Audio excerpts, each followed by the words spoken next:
ahora de un tema del que vamos a tener que hablar por varios días. Se cree así. Carlos Barragán, vamos a tener los ojos puestos porque empleadores, trabajadores y gobiernos comienzan hoy las discusiones para determinar el salario mínimo para 2020, que se da en un contexto bien especial. Carlos, los elementos con los que llegan las partes a la mesa.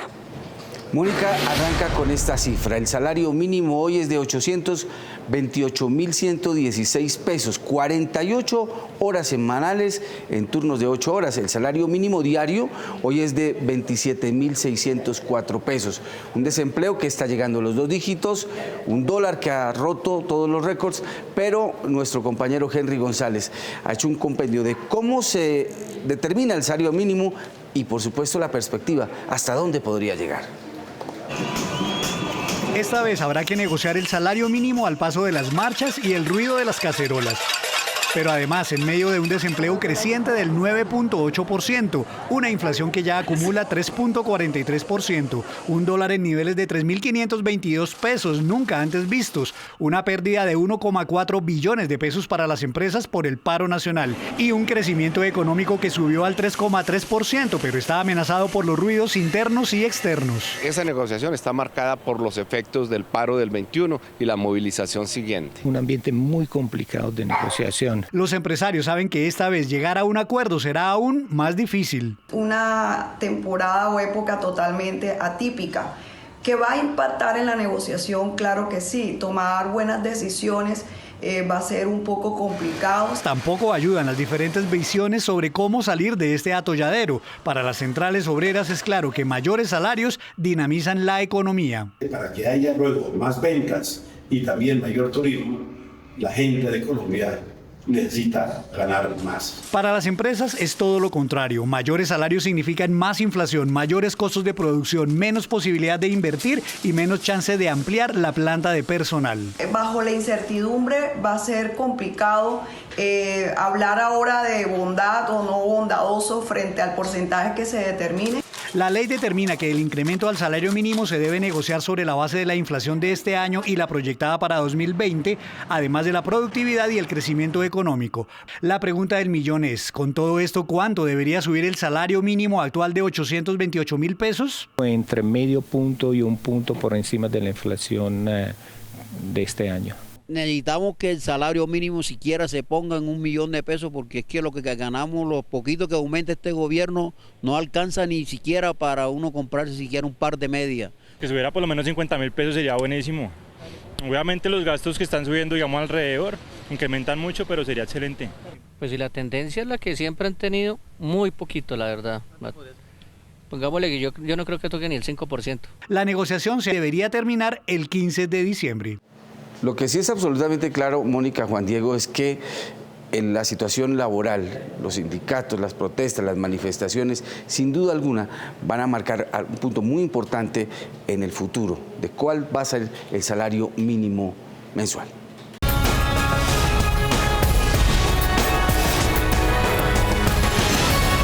Empieza hoy la puja de todos los finales de año por definir el incremento del salario mínimo para los trabajadores colombianos. Estefano Farne es el director del Observatorio Laboral de la Universidad Externado de Colombia. Bienvenido, qué gusto tenerlo, Estefano, aquí en Noticias Caracol. Buenos días, Juan Diego. Buenos días a toda la audiencia. Un placer tenerlo para empezar a hablar de esto, el pulso. Trabajadores, ¿no? Empresarios y gobierno. ¿Cómo se define el salario mínimo?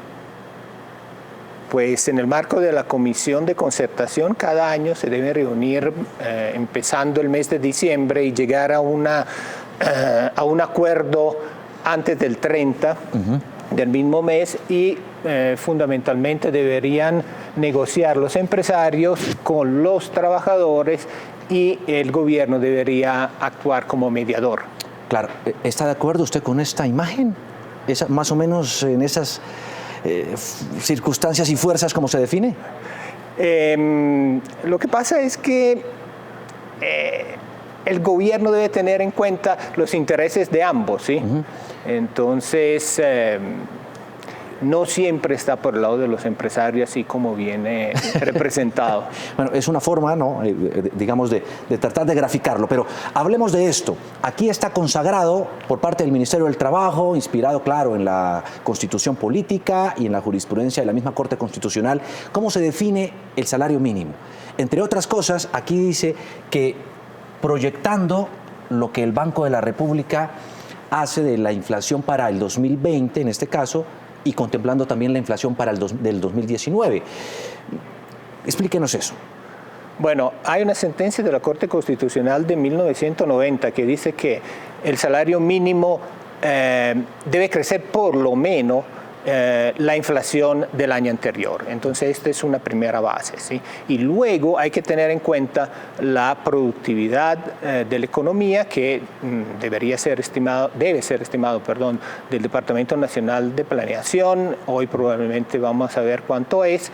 Y con base en esto, que son elementos, decimos sí, técnico, después empieza la negociación que es más de carácter político. Claro. Para este 2016 se fijó de acuerdo a lo siguiente. Se proyectó un 4% de inflación y el gobierno finalmente decidió aumentarlo al 6%, quedando el salario mínimo en 828.116 pesos. ¿Qué podría pasar este año? Bueno, la primera cosa es que el año pasado fue un año un poco atípico, ¿sí? Porque fue aprobada la ley de financiamiento, es decir, una reforma tributaria que baja sustancialmente los impuestos a las empresas, y en este caso siempre pasa que parte de la disminución de los impuestos va a mayores salarios. Entonces, el año pasado las partes fueron más favorables a aumentar el salario mínimo por encima de la inflación, y es por eso que se dice que ha sido el más alto aumento del salario mínimo de los últimos 25 años, ¿sí? Claro. Pero el año pasado fue un año atípico, ¿sí? Un año atípico. De hecho, cuando hay reforma tributaria, el año siguiente siempre se aumenta un poco más el salario mínimo. Estamos en este momento discutiendo una reforma tributaria, ¿no? Pero ya sabemos hacia dónde va, ¿sí? ¿Hacia dónde va? Pues muchos no sabemos. Muchos no sabemos hacia dónde va. Hay una disminución sustancial de los impuestos a las empresas. Es decir, se le bajan los impuestos a las empresas en esta reforma tributaria, que ya pasó una primera prueba. Y es simplemente que se replica, ¿sí? Que se replica. Hay unos elementos nuevos que ha introducido el gobierno, que habrá que ver si es que van a ser aprobados. Sí, pero digamos que podría concertarse o expedirse por decreto. Correcto. ¿Cierto? Sí. ¿De qué depende?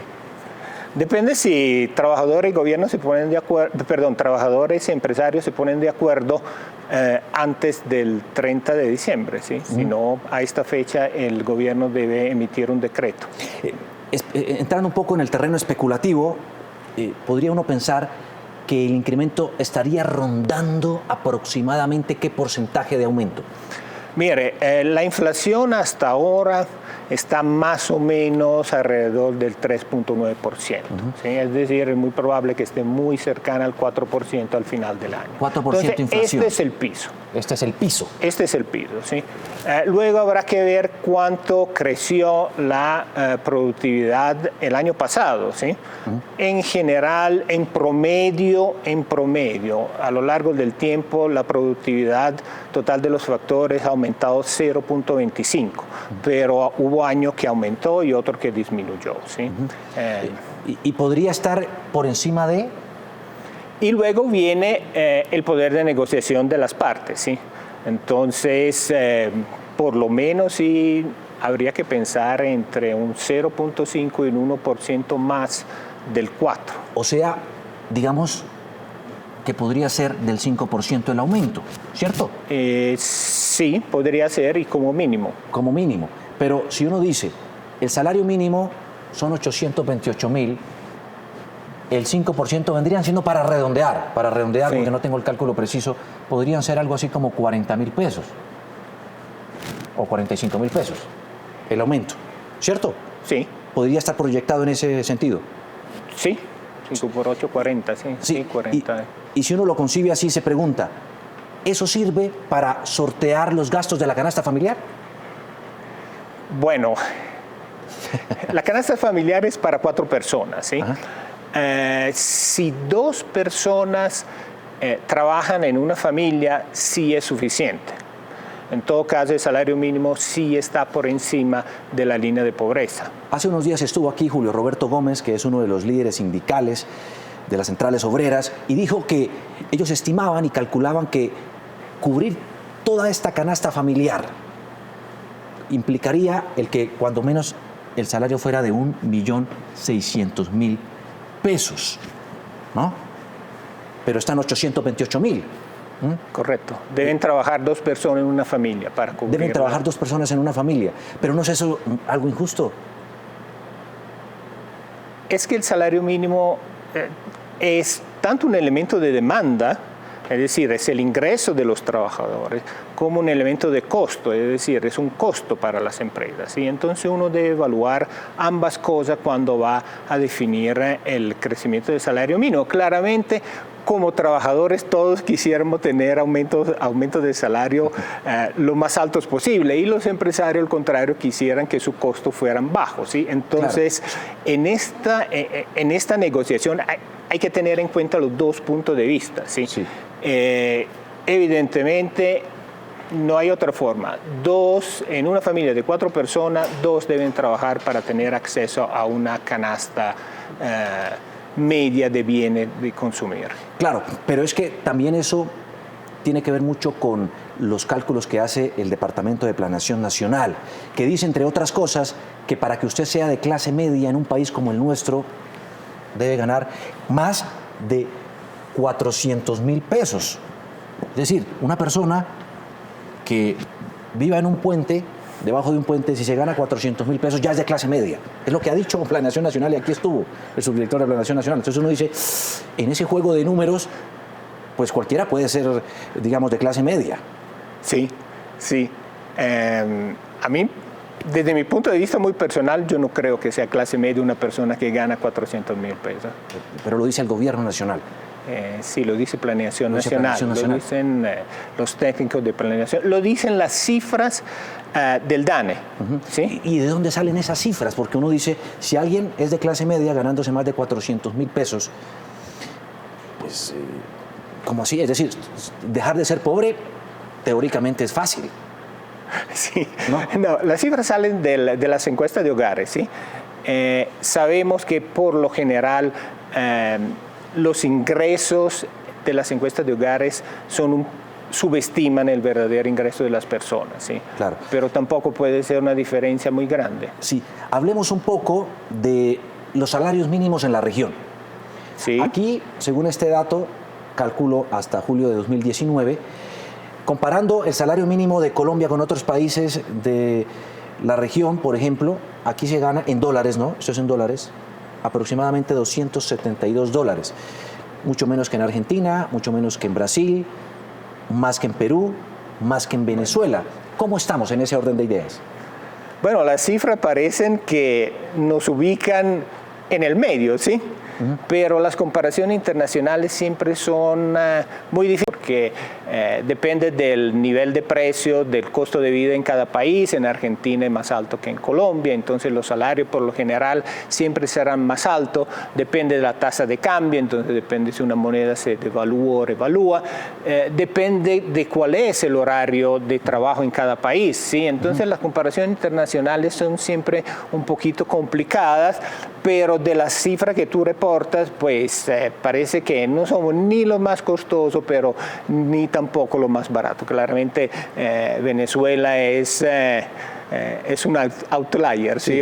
Está fuera de lugar. ¿Por qué los trabajadores piden un incremento alto y por qué los empresarios dicen, no se puede?